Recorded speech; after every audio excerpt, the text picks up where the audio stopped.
exactly came from. And I guess your mom is sitting right here next to you right now. So this is going to be a little uncomfortable.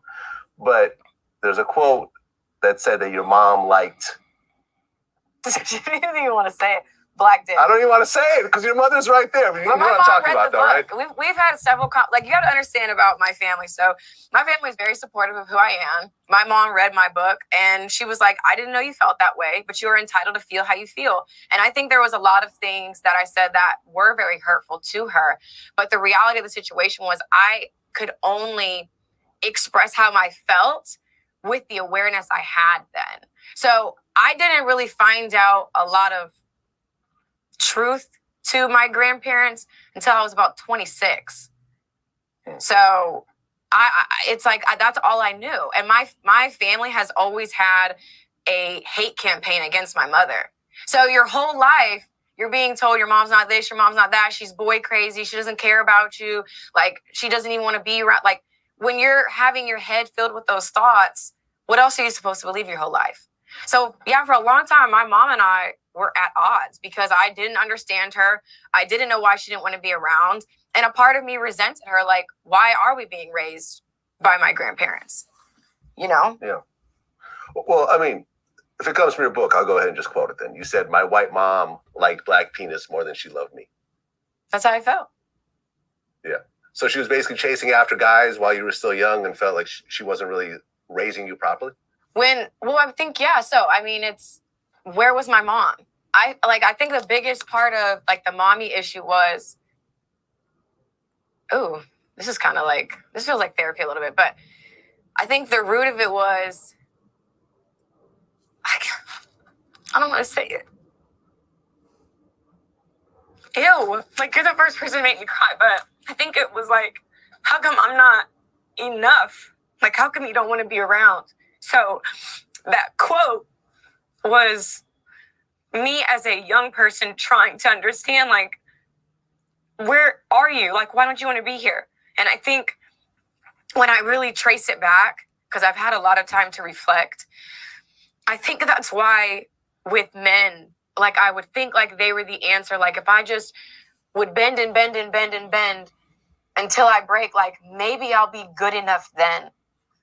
And I feel like it started from not having those two people that I felt like I had an unconditional love and desire to be accepted by.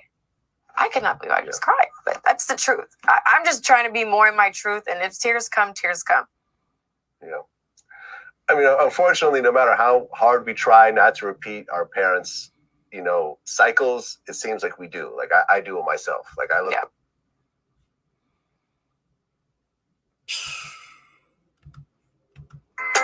That is deep.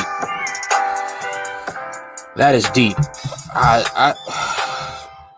Wow, that was deep because her mother was boy crazy, wanted men, and the fact of the matter is,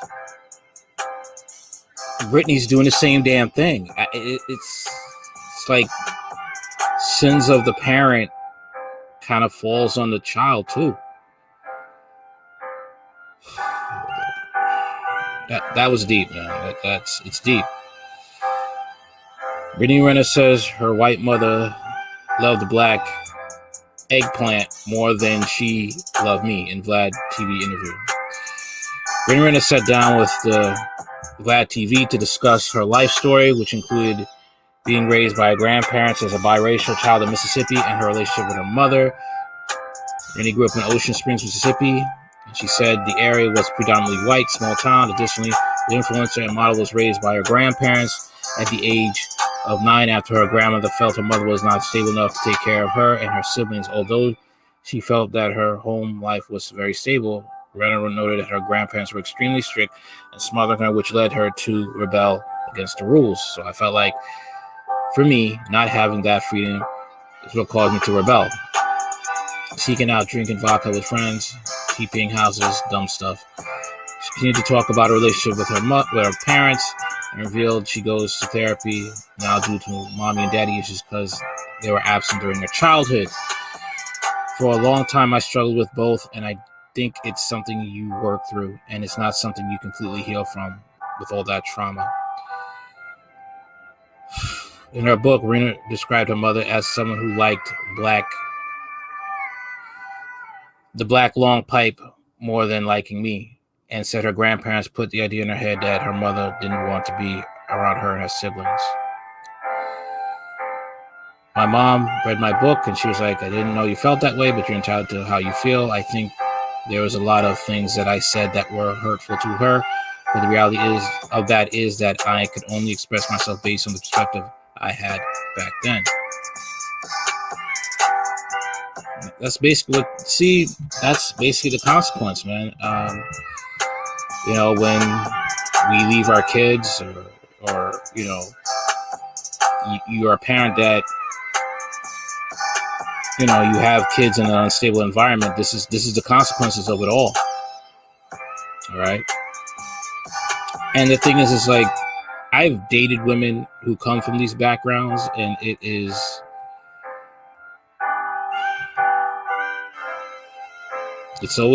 sometimes it's always the same. Either the parents weren't there. They were either, when a child does not have their parents in their life, it leaves them vulnerable to a lot of things. Toxic teachings from the parents who the custodial parents. It leads to sexual abuse, anger, rage, acting out, all these things. Okay, and I've dated women who came from these backgrounds, and they were not easy to deal with. You have to be extremely patient, and there's times when it feels like you are not only their man, their boyfriend, your man, a person that they can confide in you, but also you feel like that you're their psychiatrist, you're their shrink. That's how it ends up sometimes. Okay. And if they were molested or abused, that's a whole can of other worms you got to deal with. The anger there, the hate towards men. Okay, because the father wasn't there. Okay. And the mother can't really feel bad about how her daughter sees her because you left your kid. Okay, so you get what you deserve, basically. You get what you deserve. I'm sorry, that's how it is. You abuse your children or you abandon them. Don't expect them to love you. Don't you dare think that you could demand them to respect you. The hell out of here with that crap. No, respect is earned. Respect is earned. Okay? Only degenerate people who are piss poor parents would demand respect from their kids. If they haven't been good parents to their children, you have not been good parents to your children, you have no right to demand respect from your kids. If they curse you out, they beat the crap out of you because you decided not to be a good parent to your children, you abandon them, you put them in all types of danger, you deserve all their hatred. Period. However they come out, that's on you. Period. And you have to just eat that and work to even salvage a relationship with them, if it's even possible. If they don't want you in their life, you deal with that. You don't cry. You don't demand that they respect you because you don't deserve it. You move on with your life. Put the tears in your bottle and suck it up because you are a bad parent. They forgive you. But if they don't, you leave, you move on. You deal with it. That's your cost. That's the price to pay. And sad to say, in the Black America, you have toxic parents who do this stuff to their kids, and they think they deserve an award. No, you deserve to be treated like the crap under someone's shoe.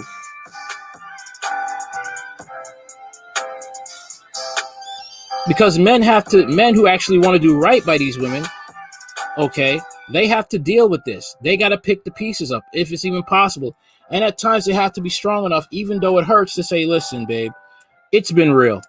I know you're hurting, but this cannot be the reason for us to be together. You're going to use me as a punching bag. And that's what it is. Because these women, They may think they want a relation. They may think they want kids, but they can't because they're still broken. And some of you got to be like, listen, babe, this ain't going to work. I'm sorry. And that's the fate. Many women like this. Many women like this, especially in the black community.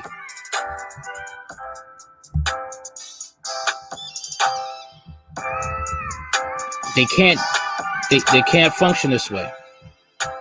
Most of these women who are IG models, I bet you they come from the same background, or worse, from what Brittanny Renner is talking about.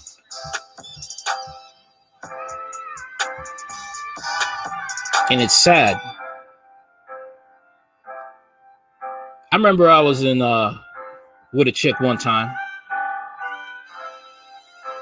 doing our thing, and she just breaks down and tells me about her childhood. And all I could do was hug her. But in the end, I couldn't be with this woman. You can't. These women need. It's sad. At the same time, I listened to her interview, and it's sad because I remember a whole bunch of women I used to mess with that have her story and worse.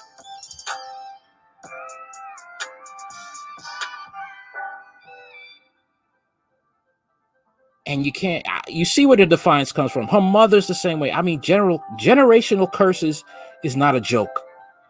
It is for real.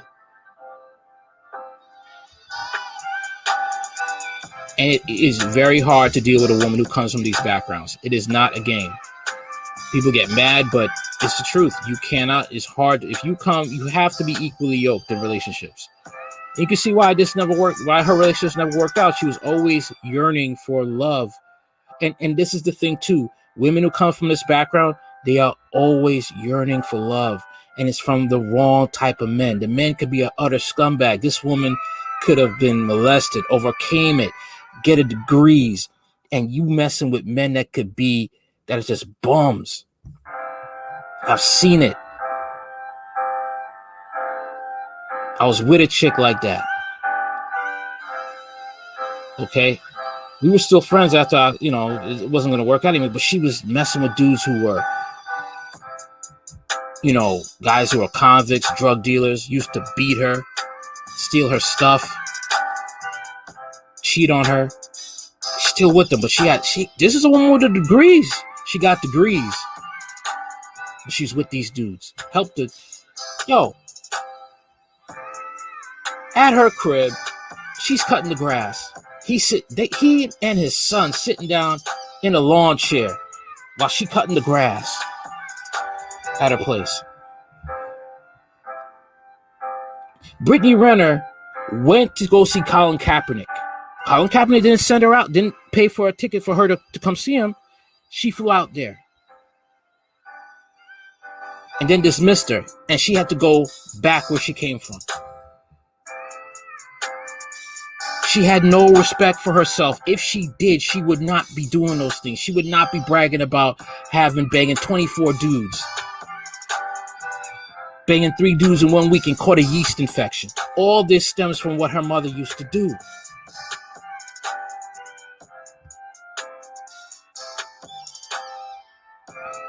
Stepdaddy season.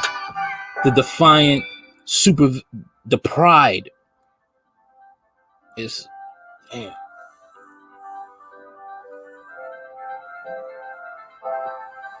This is crazy, man.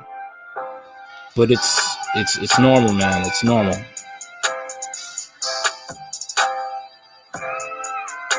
It is really normal. And the sad thing is, this dysfunction is what is normal in the black community. Not with all, but this right here, this is looked upon as normal.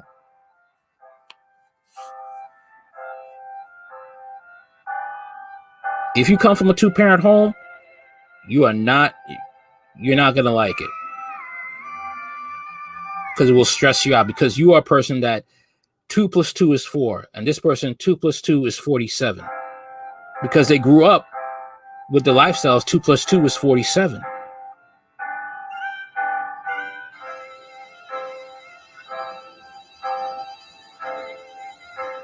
You may even be in a relationship with a woman like that right now. If she learns, she learns. But if she doesn't, you got to just let her go. There's no way of changing these women. There's no way of coaxing. They have to want that help.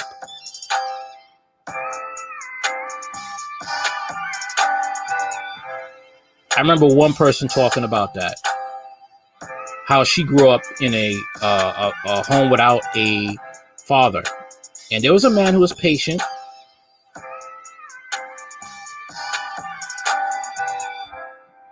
But that's rare. And Brittanny Renner, the situation she has, she'll be set up for life. Let me tell you something, man. Money can only help you so far. Money can help you only so far. It can help you buy good, nice things. But in the reality of it, money just enhances who you already are. And with Brittanny Renner, you already know who she is. That chick is out there, man. Like many of these chicks out here.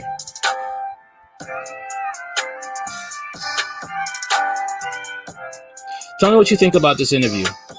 Have you dated a woman who come from this type of background? Let me know in the comments. How did you deal with it? Did it last or did you have to end it? How did it teach you? What did it teach you about it? Let me know in the comments. Like, share, comment, and subscribe. Later.